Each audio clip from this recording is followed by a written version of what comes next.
Assalamu alaikum wa rahmatullahi wa barakatuh. This is MTA International USA Studios in Silver Spring, Maryland. My name is Ahmad Khan and I will be moderating today's discussion on Islam Ahmadiyya in America. Our esteemed panelists today are Brother Al-Haj Habeeb Shafeek from Orlando and Brother Al-Haj Yaqub of Milwaukee. Brother Al-Haj Habeeb Shafeek served in the education industry as social services professional, social services consultant. He acquired his master's in public administration, worked in city government planning, special projects planning. He loves to travel. He's visited Mecca, Medina, India, Pakistan, Bangladesh, UK, and Ghana. His passion is community service and education. In his off time, he likes to cook and garden. Brother Al-Haj Yaqub served in the military during the Vietnam era. He served as later on he served as a executive management of proprietary schools, worked in the nonprofit for 10 years, as quality control in the American Society of Mechanical Engineers as a code inspector. He's a writer, a thinker, and a scholar. Last episode we covered the decade of the 1920s, the arrival of Mufti Muhammad Sadiq, and the impact that it had on the introduction of Islam in America, and all of the challenges that he had to face. And in retrospect, it set the precedence for someone finally to speak about Islam in America. And our conclusion was that didn't exist before that. So it was the first time a person with that understanding, who was sent by the second Khalifa at the time with the message of the promised Messiah, and the platform was set for Islam in Ahmadiyya in America. In this discussion, we're going to look at the decade of the 1930s and further analyze the progress of Islam Ahmadiyya in America. With that, I'd like to first ask Brother Yaqub, how did the roles of converts like, for instance, Ibrahim Khalil, who basically converted in the early part of the 30s, help in proliferation of the message of Ahmadiyya Muslim community? He's just one example. There were many. Well, one thing about Ibrahim Khalil is that he was a barber. And he was very passionate about Ahmadiyyat. He was he was a preacher. And as a barber, people were always coming into his establishment. And he was always talking about Islam and Ahmadiyyat.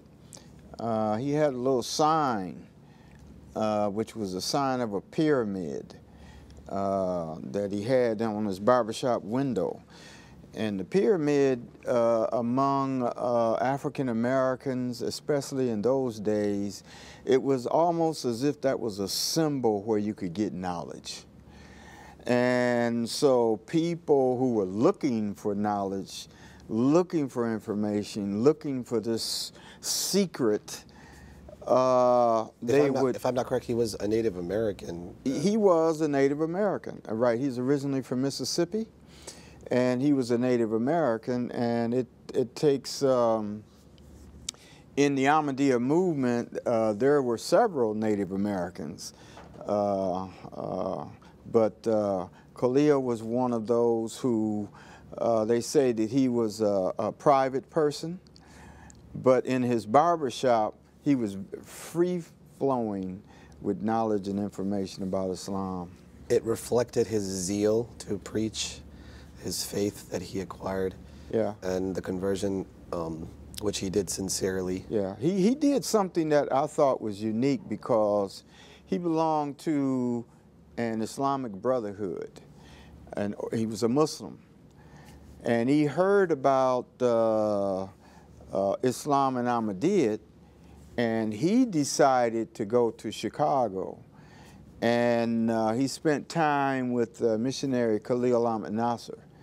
And I think the story goes that he stayed there 2 to 3 weeks. And then he left and went back to St. Louis. There was a prominent name that we did not mention in the previous episode, but he was something that kind of took the role of what Mufti Muhammad Sadiq had when he first came to the United States. And we're talking about respected Sufi Mutir Rahman Bengali. Right, alhamdulillah. And My question is, and I know there are so many things that we can discuss about this gentleman, but what sort of challenges would a person like him would have to have faced to furthering the message of Islam and Ahmadiyya in America? So going from what Mufti Muhammad Sahib brought, and then taking that to the next level. So there had to be some challenges. I think the major challenge that he had was just following in the footsteps of Mufti was one thing. And what I do know about him, which is very little, and that is that he traveled a lot. And I mean, he was out west, and I see I've seen some of the old photographs, and it seems as though that he was somehow managed to be in the company of those people who built this mosque out in, I think it was Idaho. They call it the Mother Mosque, if I'm not mistaken. And him moving around, and I hear these stories, and everybody speaks about him with such reverence. And I have a picture, and he's a striking individual, even when you look at his picture. And so I would think that he was a person who attracted people like Mufti. And he seemed, from what the stories that they tell me, he was extremely knowledgeable and a pious person. His message was kind of the same. And before I ask this particular question, I just wanted to ask Brother Habeeb about Sufi Ammar Bengali's lectures that he had or delivered in over 70 lectures. What do you think that I mean, just a number alone, but the effect that would have had on the American society at the time? And he was extremely persevering in this aspect. Yes. As Haji Saab mentioned, following in Mufti Saab's footsteps is no small feat. And if you've ever spoken after somebody has given just an incredible performance, it was that. But suffice it to say, he was able to reaffirm and restate the message of Mufti Saab with respect to the social and moral ills that were plaguing the American society at the time. And he spoke truth not just to the power, but he spoke truth to the individuals that were perpetuating and reinforcing the power, and that was the white established churches and those audiences. And his message of Islam, its moral, spiritual, and its physical, moral, and spiritual development with people resonated with all these audiences. So. And now I want to get to the message that he had. I'll just take an excerpt of one portion. Yes. And like I said, it was a similar message Mufti Muhammad Sahib had given earlier, about a decade before. So Brother Yaqub, I'll just read this message. It says, treat the colored people in a truly democratic spirit.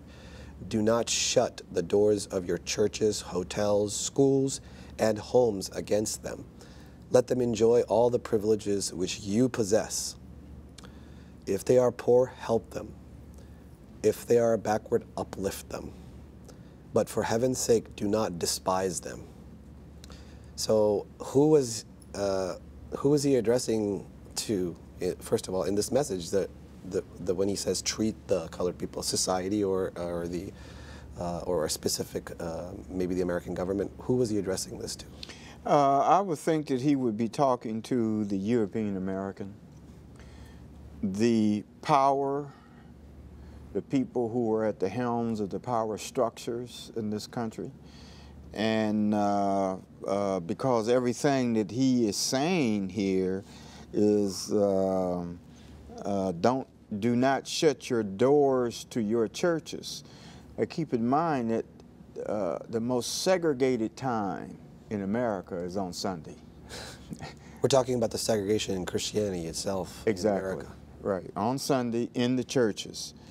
Any other time, you would have the Negro would be working in the menial tasks in hotels and schools and things like that. But in churches, you have African American churches and you have European American churches. So the irony is still there, that they couldn't get away from that, the segregated mentality. Right. That they even created that within their own faith. Right, exactly. Even though the people who were free now, and they were African Americans, they were part of the citizenry of the United States, they were Christians, but then, you know, in some parts, you'll see a black church, and then you'll see a white church. The other part of his message, you know, if they are poor, which the Negro at that time was poor, and if they're backwards, they were considered to be backwards. He was saying,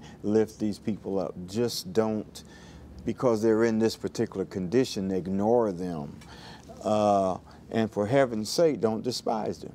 That was comprehensive. It is estimated that we were getting into the numbers of the thousands. Let's just go with that, the estimated number of how many Ahmadi Muslims were coming into the fold. So maybe a couple thousand or a few thousand. How would such a large membership of indigenous American Ahmadi Muslims and their guidance maintained by the Ahmadi Muslim community at that time, specifically under the leadership of Sufi Ammar Bengali?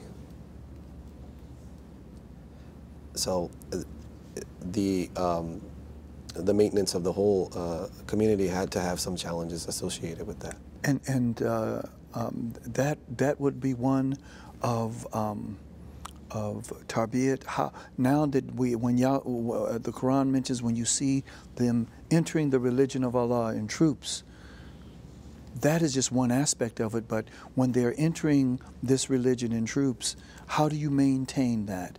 And this was an extraordinary challenge for him. And I think one of the beautiful things that was occurring at the time with these sheikhs and these teachers that were in place, it allowed Imam Rahman Sahib, it allowed him to then maybe not as travel so much, and he could begin to concentrate on solidifying the quality of the convert, the retention of the convert, the increasing the faith and knowledge of the convert, so there were as many opposed to challenges. expansion. Retention of the convert. Not even to mention the other things. And then the propagation of the message. And the propagation. So continuing the process that was helping the success of Ahmadiyya in the decade of the 1920s, which was the propagation of the message, but also to keep I think an interesting note too that Haji Saab mentioned on this particular message that he gave. If you look at this message, this is also a Christian message.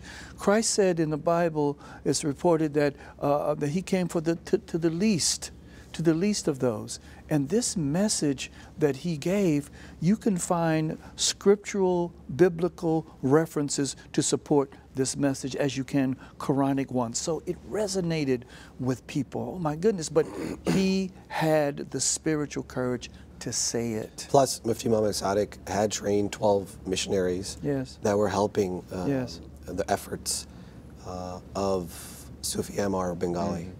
So that allowed to overcome these kinds of challenges. Now I want to get into the perspective, and I'll address this question to Brother Habeeb. Okay. How did Khilafat play a role at this time through its guidance? And I'll mention a specific event where Chaudhry Zafrullah Khan, who was a companion of the Promised Messiah, came at the World Fellowship of the Faiths Convention in Chicago, Illinois, in 1932. He read out loud the address of the second Khalifa, may Allah be pleased with it. It was titled Islam Promoting World Peace and Progress. So it was not just a internal guidance, but now the second Khalifa was guiding the American society in a public manner. Absolutely. And as this anecdote goes, that Chaudhry Sahib was actually on his way somewhere else around 1931, and he wanted to check in on the missionary Sahib there, went there, and was able to do two birds with one stone, and other than just to address his, which was his profession, but also to give this message from the Caliph of the time. Now, imagine you are these new converts, and you're hearing a message from the Khalifa of the time, and so your ears are perking. Who is this? And in my opinion, it really began to open up this wonderful floodgate of America's now emerging personal connection with Caliphate. So it was no longer this, how can I say it? It was not this particular nebulous kind of thought, not knowing what it is. We're hearing words. This Khalifa is addressing us. So it makes me want to know, who is this Khalifa and what is my connection with this Khalifa? And it began to beg that connection that we have today. And I also want Brother Yaqub's analysis on this. I'll give you another anecdote, which was a book that was written against the Holy Prophet Muhammad, peace and blessings be upon him, in India, called Rangila Rasul. And the second Khalifa addressed that response to these allegations. And in response, the Sirat al-Nabi Day came into effect. And the beauty of Khilafat is, Brother Yaqub, that it affected not just the Indian atmosphere of the time. The allegations were not at a geographical location. It was just against Islam itself. So the United States also celebrated Sirat al-Nabi Day in 1931. So that came into play with the membership of this community, and then you had all of these converts who were indigenous to the United States understanding this connection that Khilafat played. So what is your analysis of the role that Khilafat was playing, not just with the society, but with all of the connections with the converts and the membership of the United States? Well, I think the Caliphate of the Ahmadiyya Muslim community, in this particular instance, to establish the Sirat al-Nabi Day was revolutionary. That in America alone, where the normal or traditional thing is everybody that was in a religion went to their own temples or their own synagogue or went to their own mosque, churches, there was nothing ever to bring people together under the divine unity, if you will. Now, I have to beg for you to forgive me because I'm mentioning this, but this is important. The idea of Islam being a universal concept, a universal religion, you have to bring people together. And the Khalifa of the time did just that in the establishment of the Sirat al-Nabi Day. Which is an interesting thing to note, because this was one of the things that the other Muslim communities were bereft of. Exactly. And while it was at the beginning of America's great economic depression, it was the beginning, in my opinion, of Ahmadiyya's great expansion, particularly with Caliphate. Sirat al-Nabi Day to this day, right now, is the concept alone is different. And it brings people into the Ahmadiyya Muslim community, and they have an opportunity to learn about different religions under one roof, and it can be done in peace. Absolutely, yes. You know, so that was a magnificent and magnanimous concept that was created. Incredible. And speaking of the guidance that Khilafat has, or the effect that Khilafat has in an Islamic community, or the Muslims in general. Yes. Because a Khalifa is the Khalifa of Islam. Yes. It's not just a Khalifa of a geographical region. That's correct. It's interesting to note that historically there was a group of Indo-Pak Southeast Asians who started to settle in one part of the United States. And they started to settle at an earlier period in time. But from their first generation to the second generation, they started to do prayers at home. And they stopped going to the mosque. And then the third generation just stopped doing prayers altogether. So it kind of it reverberated in their generations that they lost Islam. Do you think that Khilafat and all of the other perspectives that we have discussed within the Ahmadiyya Muslim community, Ahmadiyya Muslim community was not prone to that kind of losing of faith. They had a stronger structure to stand on. Brother Yaqub, what is your analysis on that when it comes to the Ahmadiyya Muslim community? What kind of structure? Well, I'm going to go right back again to the divine unity, because now let's just take, for instance, prayer. Our Khalifa is the one who is encouraging us to build mosques, come to the mosque, and make prayers in congregation, as opposed to staying at home and making prayers. It's an essential part of the Islamic tradition. Exactly. And it has some basis and reasoning behind it. Right.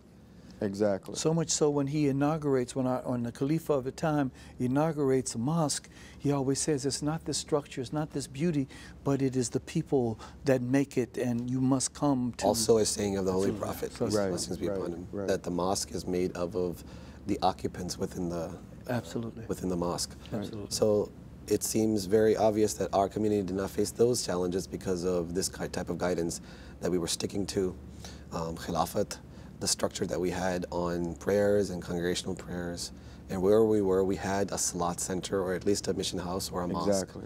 And all of the members were eager members to go to the mosque and offer congregational prayers.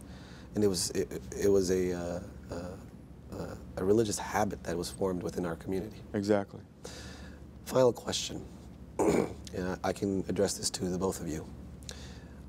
How was Islam and Ahmadiyya taking off now in this decade as in comparison to the decade before it? So what was different now? Yeah, Yaqub. Well, we're in a different time. And in that different time, I would say, after having converted to Islam and living in 2 decades, to me, anyway, what I see is, if we just look in the studio, I see a generation of young men who are receiving training to carry forth that message according to the times that we're in, and they're utilizing the equipment of the day. So the studios and using the electronic equipment, they are being trained to carry that message of Islam and Ahmadiyya to the world as we know it. Just like it was back in those days, only back in those days they had those stenographic machines, and they were making handouts and so every decade has had its not just technological advancements, but resource advancements. Exactly. That help to perpetuate it further. May I offer a perspective, Yes, please? In addition to Haji's wonderful analysis, in addition to the technology and the young people that we see, also the challenge is a greater one, and that is the Holy Prophet ﷺ taught us that Gog and Magog would come in these waves, and today we're seeing this wave, this surge wave now of the Gog and Magog. We're seeing something else occurring with respect to materialism and people drifting further and further away, not only just from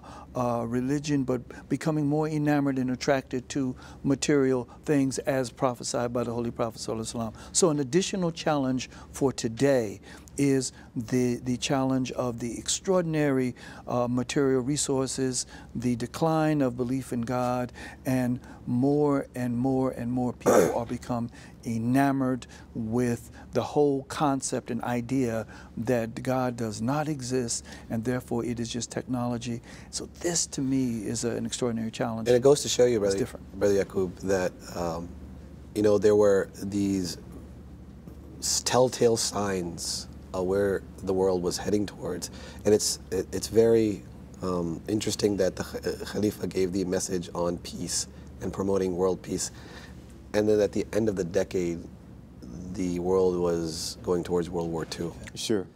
So it goes to show you the vision that the Khalifa has before it even happens. Absolutely. And I think this is a great exemplification of that.